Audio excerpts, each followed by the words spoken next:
modification you might be thinking of making on your Jeep for your next adventure, American Off-Road Customs has you covered, hanging out with Jonathan, one of the owners here.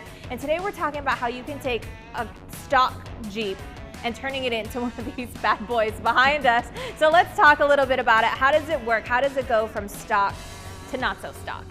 So a lot of times people get a new Jeep or they get a used one or whatever and it's not been modified and they see these driving around and they're like, how do I get there? Do I just buy a lift and put wheels on it and I'm good to go? And the short answer is yes, but the long answer is it's a lot more complicated than that.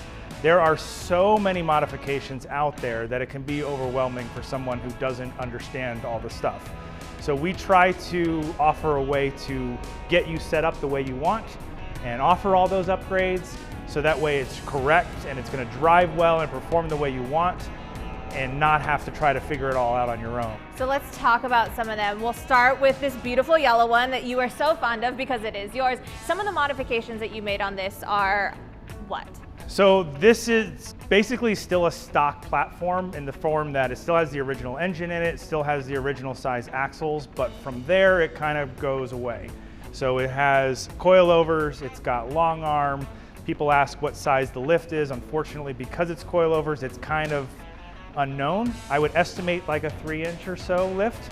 Custom fenders, rock sliders, skid plates, 40-inch tires, custom roll cage, custom seats, custom sound system, doors, the whole stuff. Yeah. So how does that differ from maybe this black one that's behind us? So this one is pretty much stock with the exception of the axle work that we did to it. So this has what's called portals on it, which is an axle lift.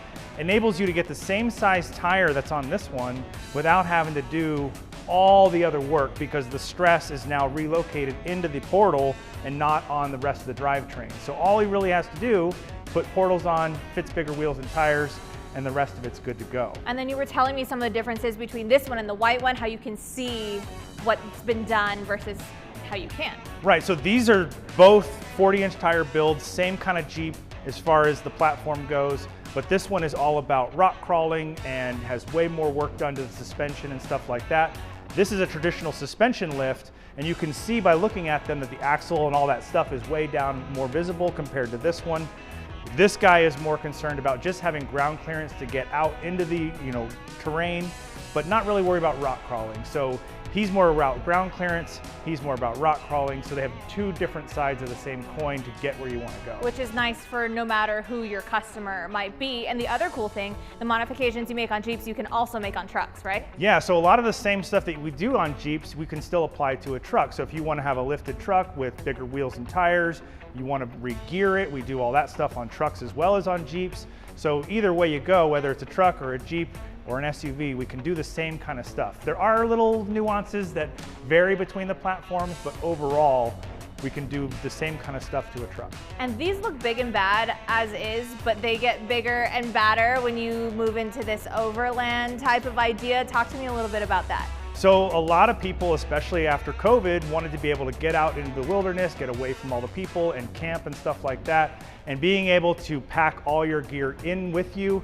have a tent on board, water supplies, kitchen, all that kind of stuff to carry with you is what is referred to as like an overland setup. So being able to pack all that stuff in there, we can offer certain aspects of your build to be able to cater to that as opposed to, like I said, a rock crawler setup. So whatever your next adventure might be, start dreaming of it now because they can do it all here at American Off-Road Customs.